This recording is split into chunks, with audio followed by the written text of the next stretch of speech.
when someone asks us, well, who are you? Tell me more about you. We often talk about our ideals, about our aspirational values. Not always we talk about everything that we are. So of course it's great to go, oh wow, everything you say is amazing and it's exactly what I want.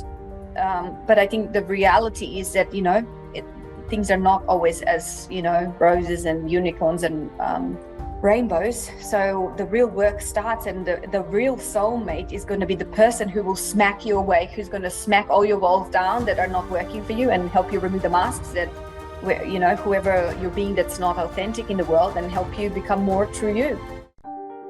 Hello and welcome to Uncovered, the podcast with your host, Jason Irving. Join me in a journey to understand what's truly happening in your world and the world around you. This is not about how you're living life on the surface. It's about what's truly driving you from under the covers. I'm going to take you on a journey to deeply uncover the reason why you are here, the ultimate purpose in your problems, and the way that they have shaped your life up until now. See, I believe you have a purpose, and your problems are the highway towards ultimate realization of that journey towards freedom and the reconnection of your true self. I've been told I have a different spin on most things, and I'll be giving you my understanding of life, love, and what we're all here for, purpose. To get the best out of this podcast, drop what you already know so you can discover what's beyond you. So join me, let's play this game of life and bring on liberation, transformation, and change. Let's do this. Hey guys, welcome to Uncovered. I'm really excited. I've got Anja here today, and we are going to be talking about creating a soulmate. Now, this is a really interesting topic. A lot of people talk about wanting to create that, that perfect person that they're going to be able to ride off in the horse to the some sort of sunset or some beach and be able to enjoy a happily ever after moment. So let's have a chat about this, Anja. Yeah, hi Jason, hi everyone. I'm very passionate about this topic because I love helping people with relationship topics. So I think that subconsciously we have been taught to believe that there is this right person and that's going to appear once, in a lifetime, and they're going to make us happy. They're going to give us the love that we want or need. And that we're going to live happily ever after. And I think I want to talk about some things that I believe that obviously that's bullshit. Yeah. Yes. Well, no, it's not bullshit for some of the listeners. Well, but let's talk about why it's not necessarily the truth, and what it's all about, and how this actually really works. Yeah. But what I mean with it's bullshit, it's like even when we meet the person that's, let's say, right for us, and we can be in love and they're everything we ever wanted. I think that happily ever after, as we've imagined, is not as what we think. So I believe that even when we find the right person, and let's say they match our values, we align really well, and there's love, there's connection. I think that, we still have to know that we will still have to, keep setting boundaries, keep having good, clear, healthy communication. We'll still have to face our past demons and know what our, limitations from our past relationships were. And in general, our limitations, knowing our strengths and our imperfections that we have, so that will either, contribute to a relationship or compromise it. So I think there's so much in it. Like, relationships don't just happen because you have the right person. Yeah, you need to make it happen. And love and connection, even if they're there at the beginning, I believe it's still so much work that needs to be put in. And it's like we need to constantly, just like, you have to have a shower every day. You can't have a shower and then you're done for a month. I think it's in a relationship, no matter how perfect the person you find, we still have to put everything that we want to experience in a relationship in daily, like weekly, monthly. We have to put things in. You can't just go, oh, this is it. The perfect person means everything's going to be easy. Like, I think it's about communicating well, having good,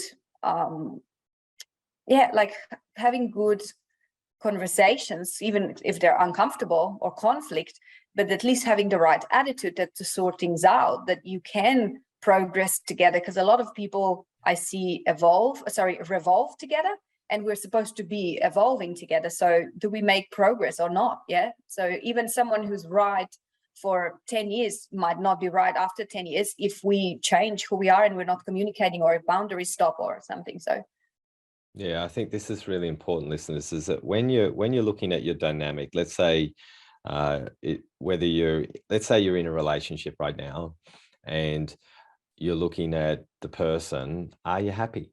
Are you happy with that person? Are you thinking that there's a really strong connection? Are you saying things to that person that you really want to say, or you're holding things back?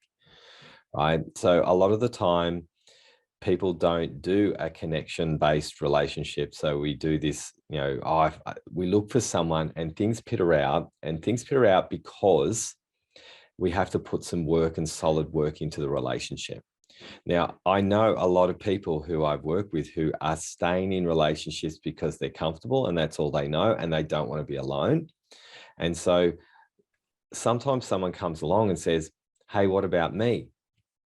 I'm better. And we hear this a lot, don't we, Anja? We see people who are in the beginning of relationships or in relationships for a while, and they say, I'm just not sure. I think there's someone better that's going to come along. And that is a fragmentation. I think this is a big lie that people put in this human psyche, because people want this honeymoon period, in my opinion. They want all this new period where, okay, I get to see some new boobs and new body and new touch, new kisses and all of this sort of things. Like, I've seen you naked many, many times. I still love looking at you nude, as you know.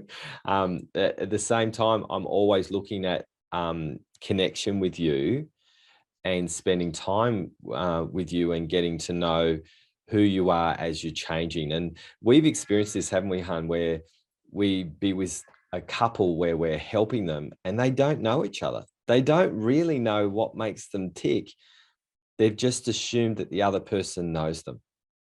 yeah, it's like some people can be together for 30 years, 40 years, or end up dying, being married for 50 years or something, and really never knew who they truly are underneath, because they keep surface connection. So I think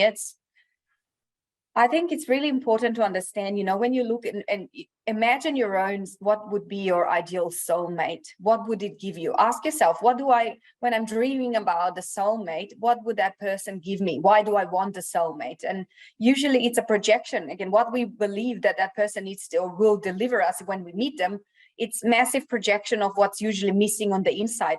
Or is it you want to experience something because you have learned how to give and leave all that without someone? Then it's not going to be a projection. Then you'll be able to enjoy it and share it. And but I think that's very rare. All I see is a lot of the times people go, oh, until I find a person to love me, I'm not lovable. Or, like, oh, when I meet my partner, my life is going to start because right now something's missing. And often it's just massively, missing. Or like, sometimes people need someone, because they feel like, oh, I can't go for holidays myself, and it feels like I'm missing out on experiencing things. So it's a lot of the times it's a massive projection. And then because if we're massively projecting what we need from that soulmate, we're going to have the attitude that we're going to want to rob the person that comes from whatever it is, importance, significance, like whatever we need from them. And we're not going to do the growth together there, because it's going to be us leeching off someone instead of doing the work together and growing together, which is what the relationships are all about. I believe that, in relationships, we get to learn more about ourselves, and the focus should be, how can I learn and change myself through a relationship, not how can I project my unresolved shit and change the partner to suit me so I don't need to do the work, which is what I see a lot of people do. But yeah, relationships reveal us to us. And when we learn about us, it's about two people who have the same attitude of wanting to change together and grow and evolve. As that's why we're here. Yeah, we're not here to experience this, like you mentioned before, Jace, the newness and the spark and the honeymoon period. That's the great, the flirting. And if you think, the beginnings are always the most exciting. Why? We go for a date, or we're contacting the person, and the beginnings are all about introducing our ideal selves, talking about our ideals and values and all that. And then later on, when we move in together, we realize, oh, that person's not all what they said. And I think that's all of us. Yeah, like when when someone asks us, well, who are you, tell me more about you, we often talk about our ideals, about our aspirational values. Not always we talk about everything that we are. So of course it's great to go, oh wow, everything you say is amazing and it's exactly what I want. But I think the reality is that, things are not always as, roses and unicorns and rainbows. So the real work starts, and the real soulmate is going to be the person who will smack you awake, who's going to smack all your walls down that are not working for you and help you remove the masks that, whoever you're being that's not authentic in the world, and help you become more true you. So and listeners, this is where it gets real. Like when you think about this soulmate, all people think about, in my opinion, is love and sex, right? It's love and sex, and that's what you get to do happily ever after. And we see it in the movies, and we're bought into this rule that this is how it's going to be for the rest of our lives. And it's not how it works, guys. And quite often what we'll do is that when we get into the grind of a relationship and it's grinding, we've got two choices. One person can just dip out and say, I'm not really interested in doing this with you. And then one person wants to do it and the other person doesn't. And then one person outgrows the other. Now, I'm not saying this is right or wrong, and this is what quite often happens. And then someone else comes along and says, hey, I'm here. What do you want to do? Right?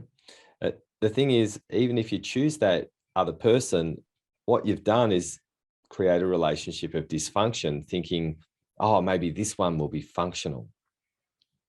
And it doesn't work that way. You've got to realize whatever you didn't do in that previous relationship, you have to start building on in your new one. So I knew when, listeners, for people who don't know me, I'm divorced. I have a 15-year-old daughter to my ex-wife. Now, there were particular things that I was doing in my relationship with you, Anja, that I started to do with you that I was doing with Jane. And I knew that if I kept doing that, I would have ruined our relationship and it would have been my fault. Right. And I realized that I met you to change some things and to change my behaviors. And if I didn't change my behaviors, I just would have converted you back to my old relationship. And this is because I wasn't willing to put that work in around what I needed to do. And I was just subconsciously building the same house that I used to build with my exes. So you can't think that a new person is just going to make it all work, make it all happen. And we've seen this, haven't we, Hun, where one person grows and the other person gets pissed off and doesn't want them to be actually in a growth spurt because they're scared of losing them. So how do we create this, what you call a soulmate connection, when in this world, people actually would rather dismiss and not really do the actual work that a relationship needs? So look, I think it's all about how do we perceive a soulmate? So again, there are people that I know that look at a soulmate is a person who will, they'll be able to hold hands with and cuddle, So a lot of the times what people are looking for in a soulmate is comfort. Someone who's comfortable, who gives them safety, who gives them that love and nice feelings.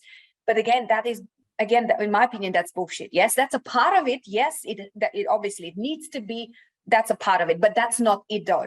And if you're imagining that that's all it's going to be, that you're gonna, there's going to be no fighting, and the right person is no fighting, no arguments, everything, we get along, we're the same, and everything's matching and aligned. That I don't believe that's it. Yeah. So that's, again, I'm just sharing what I believe in. In my opinion, the true soulmate, again, yes, it will be aligned with values, like the core values will be aligned. So you can say, hey, we're both on the same path, walking towards the same destination because we believe in similar things and we want to live our life by similar values. That needs to be in place. At the same time, we cannot possibly not have a conflict, because conflict is, through conflict we grow. And it's more about how do we do conflict? Is it a functional conflict when we get to communicate and take responsibility and sort of a progress through? or we get to fight in who's right and wrong, and that shit that doesn't work, and at the end we both lose. So that's what I think it's more important to know, that how to do conflict that will grow us, that will be able to evolve together, or we'll be able to revolve then, yes, and then again eventually it will end. So but yeah, like it's so much more to being soulmates. And like, you know, I look at you, let's say, Jace, you know, we had some tough conversations, arguments, you know, challenges, and if we were both not valuing growth and responsibility and integrity, we could be divorced years ago. Yeah, like, Yeah. because it, like, obviously I don't know anyone who would be true soulmates and they just don't fight. A lot of the times, if people don't fight, is often because either one person or both are not willing to rock the boat with honesty, and they just sweep shit under the rug and pretend that things are not there, and then they just put up with, you know, like unspoken things that are there, and it's okay, and pretend that they're okay. And then eventually, you know, it contaminates them from inside out anyway. So eventually it does show up in their life. But otherwise, normally, I think the arguments and conflict is a part of a relationship. It's like I said, it's more about how do we do them, and do we get to progress because of them. And so it was not supposed to be about who's right and wrong. It's supposed to be about how do we grow together and find a path that we can, that leads together, where even when we are opposites, because often arguments come because we don't agree, because we might be on the opposites of how we believe and what we think. And it's about learning to understand and stretch ourselves into understanding the other side, and in order to change. And another thing I was wanting to mention is that I see that we can attract two different types of relationships, and sometimes the ones that we think they're going to be soulmates are actually the toxic ones, because it feels good at the beginning, and we fall in love, and we fall into a trap, and it's a karmic trap, I believe. So we can either attract someone, this is usually with a massive spark, someone that we have massive spark with, we get lost in them, they get lost in us, and then we totally, you know, lose all the logic, and then we're just irrationally making decisions. You know how they say that when you fall in love, the rationality is leaving your body, and then you just, you know, are blinded to and lost in that feeling, and you make decisions, and then after you awaken later on, you're like, what the fuck was I thinking? So I often think that this spark and the, you know, that the sort of a lusty connection that we have with someone, it's a trap, and we fall into it because it glues us to something that we have to experience. I believe that the true soulmate is going to be more about like a friendship, recognizing, wow, I love that person, and I'm falling in love with who they are, not so much on that lusty or how they look and how we want to touch them all the time and have a great sex at the beginning. That's great. But again, if that's all later on, after the passion burns out after 6 months or a year maybe, well, what else? What else are you left with that you can build with? There needs to be more. So that's one, that we can have that sort of a relationship, and that person, because we're so lost in them, we often drop who we are just to fit into who they are, because we need them, and then we often start becoming more and more what we're not. Or we can have a relationship that will actually bring the best out of us and allow us to actually become more of who we are. And so the challenges are going to be different. Challenges in the first one that I mentioned are going to be revolving and then getting slapped in the face, and it's going to feel like we're not progressing at all, and we're ending up at the same miserable situations, and it's going to be really hard to leave. Even how toxic it's going to get, it's going to be hard to leave because of that first, the spark that got us together, and then we just stay for the wrong reasons. Yeah, because if you think, when I ask people, why are you together with someone, when we started helping them when they had relationship troubles, and they said, I don't know, because we had a spark, or we had this connection at the beginning. And I'm like, wow, no wonder.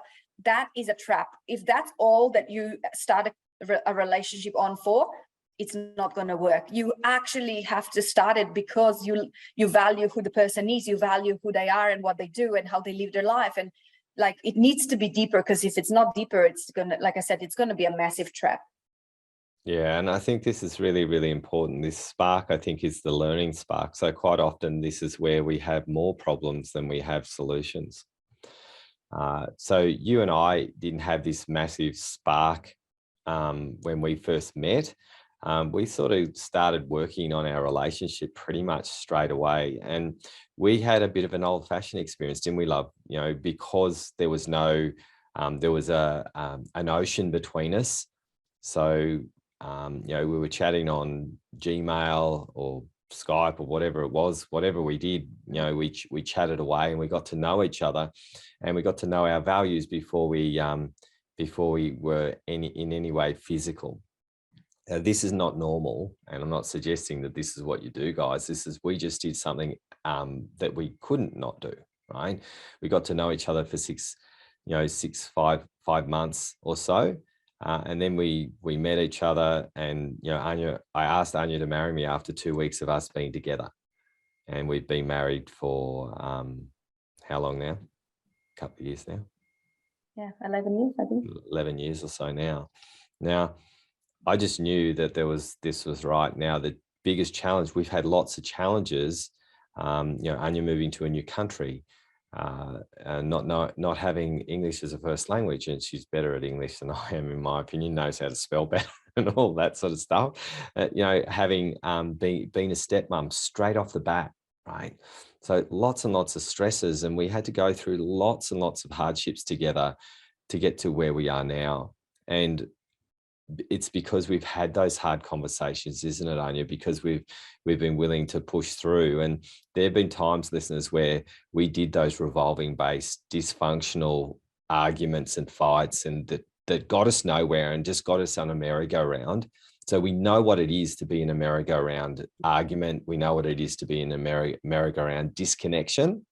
And we know what it is to do the same thing over and over again. So we're not spouting this relationship that we have had for 10, 11 years as, oh my God, we are the blueprint, because we've had to go through all the hard lessons like everybody. And listeners, we will continue to do so if we're in a growth-based relationship. A soulmate relationship is actually about going, well, there might be times where we might be walking apart and pulling ourselves apart. We don't know what the future is going to hold. Anja and I are very, very clear that our relationship is working. I just spoke to Liam last night. Our relationship is working the best it ever has ever, because we're putting our effort in and really focusing on, well, what is a soulmate contract? Your contract is to work on your stuff you haven't solved yet. It's as simple as that, guys. So if you're that person who's waiting for that person to step up into their potential, they're never going to. And one thing I found from working with people is that if you're the person who talks to your friends about your partner, if you're the person who talks to a therapist or someone about your partner all the time, you're the one who has to put the work in. Because if you're doing that, you're projecting all the needs that the partner has to be to change themselves. Now, every time I've got a problem with you, Anja, I think about the problem I have with me and what I've got to do to change me, to change you.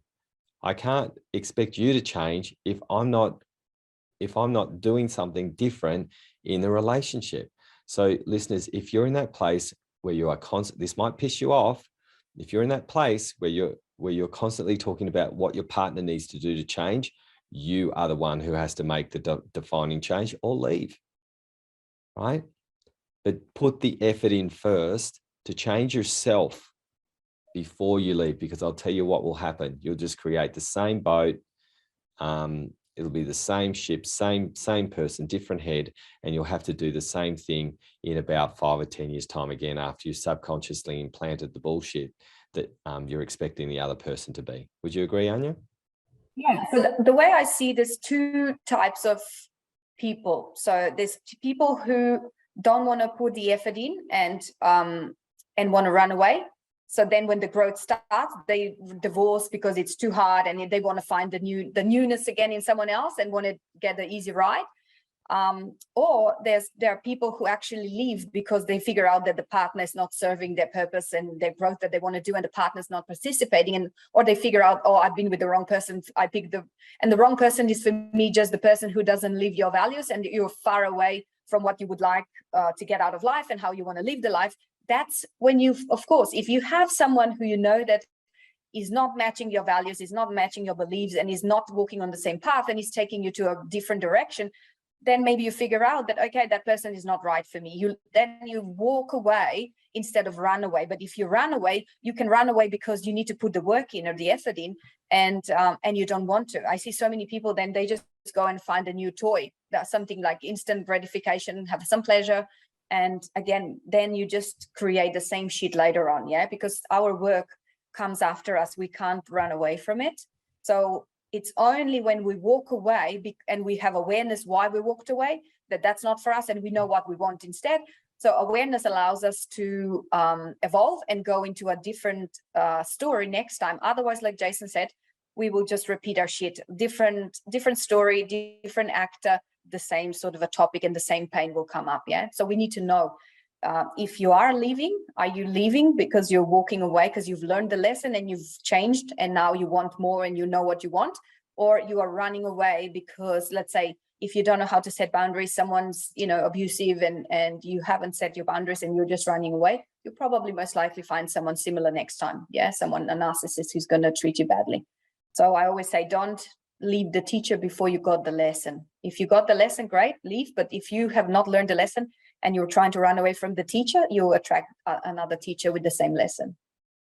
Yeah, that's right. And look, this is where it comes down to taking the awareness. Now, awareness comes in two places as well, guys, is that if you're looking at awareness and you're just doing projection-based awareness, you might be aware of your partner's faults. You're not taking responsibility of your own, right? And it's so easy to look at a person outside of you and say, hey, you're doing this and that and this and that, and this is why it's terrible, right? My partner doesn't listen to me. My partner doesn't do this. My partner doesn't do that, or whatever is going on. That's actually silly, because if you're doing awareness, the most aware person you have to be towards is actually what you are doing personally that's creating a dysfunction. So I've said this to quite a few people, you're 100% responsible for the reactions that your partner does or does not do. So that's how it works, guys, is that if you get this, then you're actually 100% at fault or at the mercy of the changes that your relationship can uphold. So I'll give you for example would be, sorry, Jace, I was wanting to give example here when you mentioned. So let's say if you go, oh, no one's ever listening to me, or a partner never listens to me, or the partner's not committing, or anything that it's a reoccurring pattern that you can say, oh, no one ever, or you never listen to me, or you don't put me first, or you don't choose me, or you don't feel like you're a priority to a partner. Yes, you clearly communicate and set boundaries with the partner. At the same time, you have to dig within, why are you keep attracting someone who is not choosing you, or you're not the priority to them, or why is someone not listening to you? You have to equally look at it, because thinking, oh, that person's just not right, I'm going to meet a different, better soulmate who's going to give me all that. It's not going to happen like that. Yeah. So you actually pointed out one of my problems there, Anja, is I always had this little ring in my head that, and it was the beginning of our relationship as too, and my previous relationships, where I wasn't being listened to. And I realized I wasn't listening to myself and my own needs. And so I was desperately wanting you and my partners previous to actually supply an ear to my voice. And I realized I had to be an ear to my own voice. So it's mouth to ear rather than mouth to someone else's ear was what I needed to do. And then once I started actually following what was right for me, then I started getting listened to, right?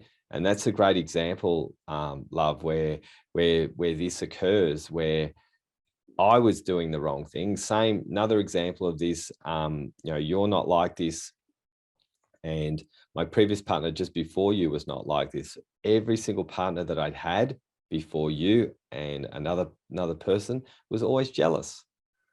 So I just assumed that every single woman was jealous. But who is the common denominator? It was actually me. And surely that couldn't be the case, that the whole human race of females were jealous. It was because I wanted security. So I kept creating jealous people, because that made me feel secure that they wanted me more than they wanted themselves. And I had to pull my head in, realize that I was the problem here, that I had to change how I was creating relationships because I wanted that person to want me more. So I had to pull my head in and change it. And I switched it. The moment I realized I was the problem, I got a partner before you who wasn't jealous at all. And I have a non-jealous partner now. And that just comes down to self-realization. See, I could have just projected on every single woman and never met Anja, because I would have been looking for a menu that was related to my old paradigms, right? That I had to change my menu and take full responsibility for what I was building. So think about this. I could have said, oh, my ex is jealous, my ex is jealous, and they're all jealous. That's what women are, blah, blah, blah. And this is how people make those brandish decisions. And I see this on Facebook a lot. Men are this, or women are this. It's not the truth. It's you are the problem, and you've got to solve it with change. And then you find a person who you can do that with. So I know with my exes, I couldn't have turned that around. I tried to, once I realized that I was the problem. And I switched it with the right people. And now I have a different menu system. And I'm hoping the menu that I have right now, and there's no guarantees, is that I'm off the menu now. There's no one else except for you in my life. And I was just wanting to add, so even when you start changing whatever's not working on the inside and why you're attracting certain things, it doesn't mean that every person's going to be a match. So let's say sometimes, like you said, your exes, you've changed yourself and your path, like your software on the inside, but like that doesn't mean that every person's going to be a match. That just means that you'll have to find the person who's a match that's going to be able to do that with you, because again, it really comes to what the development and awareness of the person you're with and how much they're willing to change and grow with you, and the values that they have. Yeah. So not because you change doesn't mean that you could, like, let's say some people could say, oh, I'm going to change and my partner's going to meet me halfway. Not necessarily always, but it means that you are going to outgrow your partner if you change. And if you're not the right match, you're going to outgrow the partner, and then you'll meet someone who's going to be able to be on your level. 100%. Look, and there's another aspect. I've spoken to a lot of our academy members who they've not necessarily been the right match in all ways, right? Now, soulmate is actually a person that you actually love and have your values with. So there are people who don't have necessarily maybe the deep conversations that they would have with someone like me. And they don't have that with their partner, but that doesn't mean that's not their soulmate. It doesn't mean that they're not the right person. And it doesn't mean that if they do personal development, then they have to leave their partner because they've outgrown them, in quotes. If you've got all the paradigms right, then you look for different people, like could be friends, could be all sorts of people who are going to fit the mold of other aspects of your growth. Because one thing I know, and this is one of the biggest mistakes right now for listeners who are not watching this as a video, I've just taken my wedding ring off. Now I'm just holding it in my left hand. Now, this ring, when people actually focus on a wedding ring, they think that their other, in quotes, half is meant to fulfill every single aspect of the other person's desires. And that's not how relationships are meant to be formed. I can't give you everything, Anja, that your friends can give you, right? And I'm not expected to do that, listeners. So if you expect your partner to provide all the things, for one, that you're not providing yourself, or that your friends provide you and the community provides you. And they say this in wedding vows, is that a wedding and two partners, it takes a community to keep them together. It's not about that one person fulfilling every single need of the relationship bucket on the other side that you're missing. Yeah, but there has to be obviously the core values that the person will have, and because they will leave those core values, you'll be able to get your basic needs met that need to be met, because if they're not met, you're not going to be happy with the person. Yeah, so happiness will come not from the person doing whatever you think they need to do. It's going to be from being this person that you need them to be, and with them being and living certain values, you will feel fulfilled, or you're going to be happy. So, but it's not what they're going to do for you. So often it is that we think that someone's going to have to do something. And often people say, oh, I met someone and I think that they can make me happy. I always say, darn, that's a very, it's a challenging statement, because you're going to expect a lot instead of know what you would like to experience and set boundaries and communicate, instead of full list of expectations of what the person needs to be for us. Because when we have such a full-on list, it's often, again, a projection. Either someone is right and then you fit together like a puzzle piece, and that's when you're already happy because you're just being yourself, or that other person needs to provide a lot of things that you're missing, and it's again that projection of, oh, they need to do all this so I can be happy. That's not going to work long term. Yeah, and look, we did this really cool. We both, Anja and I, had read this this little narrative, and it was really cool that we'd actually both read it before we got together. And the narrative is the man who didn't believe in love. And it was really cool because we were talking about this and how important this is for our relationship. It's by McGill Roos, and it basically goes like this: is that this guy didn't believe in love, so he was spouting off and talking about love didn't exist. It was about power and control and all of these sorts of things. And then what he did was he gave all, at the end of the story, he gave all of this love and expected his girlfriend to hold all the love that he had found that existed in his world. And the lady, she couldn't hold all of this love. She couldn't be responsible for all of the love that he was projecting onto her. And the star shattered into pieces. And we don't expect that of each other, do we, Anja? We don't expect the other person to hold every single thing. It doesn't mean that we don't support each other. I said to you last week, I really need you right now. I really need your support, but it's not saying I'm desperate to actually give for you to supply every single need that I have. And this is what the big mistake is around this soulmate, is that you fall in love, right? And this is the biggest mistake is, and I sent this to you in a messenger message, and you got it because we'd read this book. I said, I feel so much more in love with me since we've met. Now listen to the statement. I feel so much more in love with me since we met. So that could be an arrogant statement for people who don't understand what we're talking about, but you knew what I was talking about, didn't you? I wasn't putting... Because if you meet someone and you fall in love, it's like I said before, it's a projection. I'm in love with you, but what we're saying is like, I give you, or you're responsible for the love that I feel, instead of, hey, someone's triggered something in us, but we have to own the love. We feel more love inside. Because when we say, oh, I'm in love with you, it's a projection that when that person leaves, we're going to shut the love down. That's why the heartbreak comes. Someone leaves, we feel if the person's not here, there's no reason for the love anymore. I can't give that love. And we close our heart. And then that's the heartbreak, is us closing the heart instead of thinking, yeah, that person's left, but I can keep the open heart and feel the love that I felt towards them. Because it's a choice of what you want to feel, and love was always ours. Just like if someone pisses you off, well, it's your anger, someone did something, but it's like the feelings we need to learn to own. Yeah, that's correct. So once you get this right, then you're creating a dynamic where you're willing to grow your stuff with someone, right? And so when there's a model that we have in our academy around love, and the two that people get stuck in the most is instinctual and desire-based love. So we have this instinct, so that's where the spark comes in. We go, oh, you're right. And both Anja and I had this instinct that we were meant to be together. And then there's the desire baseline, where everyone goes into obsession, and this is where we do all the projections, right?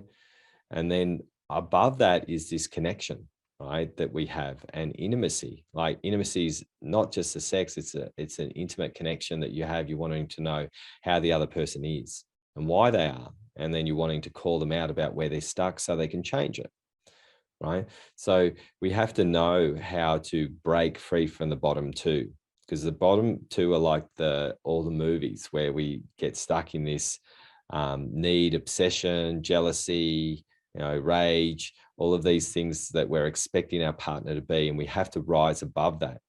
Now, connection's scary for most people, isn't it, Anja? Because that means you could potentially lose a lot more when you actually decide to open your heart and really connect with a partner. This is the big sacrifice you got to make. This is why people get lost in the instinct and desire baselines, because whether you're good at sex or not, it's actually an easy thing to do, right? That's something mechanical that you do.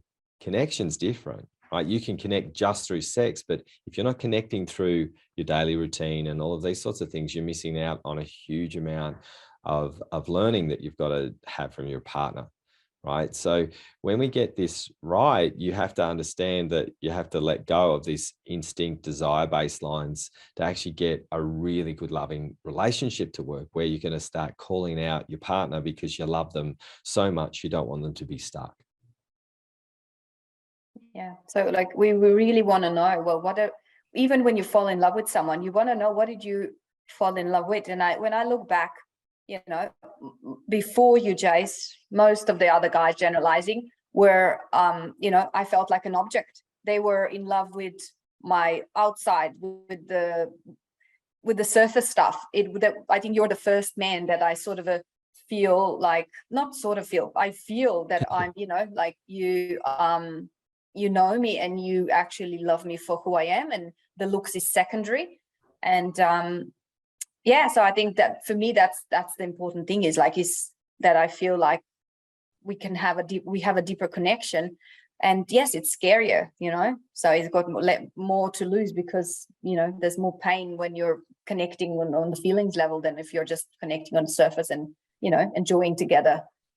So yeah, and I think, listeners, this is really, really important. Hopefully this has got you really thinking about, if you're single, we're really good at helping people build their relationship with themselves so they can actually create someone who's the right compatibility. Or if you're in a partnership where it's not working out the way that you want it to be, don't run away from the relationship. Work on it to make sure that you can see if you can unhinge, because every single relationship that we have is a soulmate relationship. Everyone. It's just what you do with it that matters, and how you can build a formula to actually create a dynamic where you can grow together. And everybody can grow together if we're going to put the work in, right? If one person's doing it, of course, there's not going to be a dynamic that's going to serve us. And this is what I'm talking about, a dynamic not about personal development, about putting effort into the relationship. What your needs are, what you need to have met, and work with those stronger and harder conversations. So please, listeners, let go of this idealist image of Sleepless in Seattle movie, where you're going to get on this space needle and you're going to fall in love and everything's going to be better. It doesn't work that way. Yeah, that's just disappointment waiting to come if we're looking at it like that. Yeah. So if you're not willing to grow together and change and have some uncomfortable conversations and challenges that and yet nothing's going to happen the way we imagine ideally in our heads. Yeah. So that doesn't exist. So it's an illusion. Yeah. And I don't know anyone really that has that. There's a lot of people who are putting a lot of bullshit on, and that grass is greener somewhere else. It's like because someone's fertilized it with a lot of bullshit. Again, people who have conflict, it's just how do you do conflict? Because conflict is there to grow us if we're functionally approaching it and knowing how to communicate. Yeah, it's not supposed to stop us. It stops us when there's two people coming in with ego trying to fight who's right and wrong. But conflict is needed to grow, and a part of being soulmates is being able to have conflict and uncomfortable or challenging conversations that will help us grow. Yeah, and this is what's essential, guys. You just got to be prepared to put the work in, and you'll get the work out. So Anja, thanks for jumping on Uncovered with me today. It was really cool to have this conversation. It's something that we're both passionate about. We're putting together a whole bunch of frameworks and information and content around how to build a really solid foundational based relationship. We're going to be launching that in 2023. And looking forward to sharing all the stuff that we've learned and all the stuff that we've worked with so many of our clients who are looking for this right relationship. And one thing I know, and you'd agree with this too, Anja, one of the fundamental things that we're looking for is how to get a partnership right. We're all looking for that right partner. It's how we do it that really matters. So come and catch up with us. Have a look at our website. We'll put our details on here. Anja does She doesn't do them all the time, but she's often, for people who want an astrology reading for where they're at for relationships, what they're like, she can jump in and give you a hand to find out where you're stuck in the way that you do your relationship. She's not, hey, this is who you're going to find, by the way. We don't do psychic I'm not a bullshit. fortune teller. We don't do fortune telling stuff. We actually focus on the stuff that we want you to help you grow. And this is what our academy is all about. One of the 6 pillars that we put in our academy is how to get your relationship working as well. And we're building some really strong content to help create a really good formula for people to work on themselves, so they can get a better relationship out the back end. So thanks, Anja, for jumping on today. And if you like this podcast and you're looking at your friends and you know that they need to really listen to this one, please like and share this. Share it with your friends so they can get a little bit of an idea of what they need to do to change the dynamic of the relationship game. So thanks, Anja, for jumping on and covered with me today. You're welcome. Thanks, Jace. Thanks, everyone, for listening. Thanks so much for listening to our podcast. We really appreciate you, and we really appreciate your time, because time is so valuable.